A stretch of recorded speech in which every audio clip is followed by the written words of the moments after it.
Bonjour à tous, bienvenue pour un nouvel épisode d'Instant Lecture.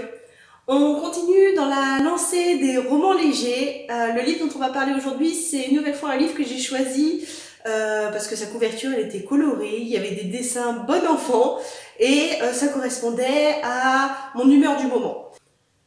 Il s'agit de L'Antilune de miel de Christina Loren. L'histoire, elle est vraiment simple. Olive et Amy, ce sont deux sœurs jumelles. D'un côté, on a Amy, c'est la grande chanceuse de la famille qui joue à des innombrables concours et qui les gagne à chaque fois. Et Olive, eh ben, c'est son opposé totalement, c'est le chat noir de la famille. L'histoire, elle commence avec le mariage d'Amy, un mariage forcément qu'elle a organisé grâce à des concours gagnés. Donc le traiteur, c'est le gain d'un concours, le coiffeur, c'est le gain d'un concours, la robe de mariée aussi, etc. Malheureusement, le jour du mariage, tout le monde s'intoxique avec le buffet de fruits de mer. Tout le monde s'intoxique, sauf Olive qui n'aime pas les fruits de mer, et Ethan, qui est le frère du marié, qui lui n'aime pas les buffets. Et c'est là où vraiment l'histoire commence. Amy, la grande chanceuse, elle a gagné l'organisation gratuite de son mariage, mais pas que, elle a également gagné sa lune de miel. Sauf que, vu comme elle est malade comme un chien, que son mari est malade également comme un chien, eh ben, ils vont pas pouvoir partir en lune de miel.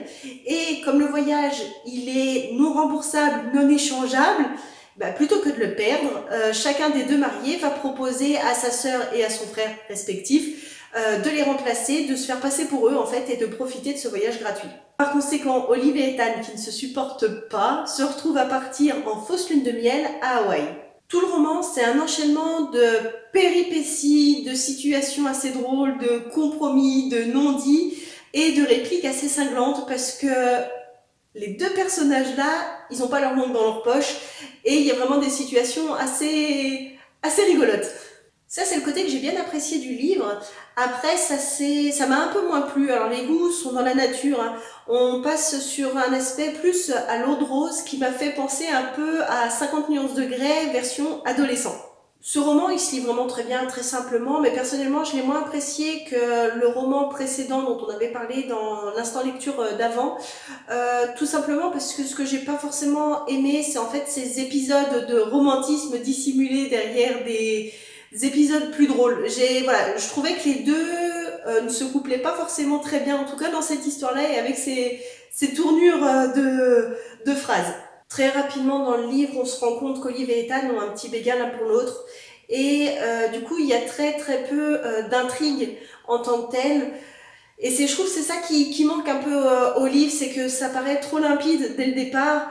Et le seul côté sympa, c'est ces répliques cinglantes et des situations un petit peu compromettantes. Mais on sait très bien que ça va bien se finir globalement. Et c'est dommage. J'aime bien quand il y a un petit peu de suspense quand même. Pour résumer, L'Antilune de miel, c'est un livre sympathique qui se lit bien. Après, clairement, c'est pas un de mes livres préférés. Je l'ai trouvé vraiment, pour le coup, trop simple. Bon, je peux vous l'annoncer dès à présent parce que j'ai commencé le prochain livre. Je m'arrête là sur la lancée des livres simples et bon enfant. Le prochain sera vraiment d'un tout autre acabit. C'est dur à dire, essayez de le dire, c'est dur. D'un tout autre acabit.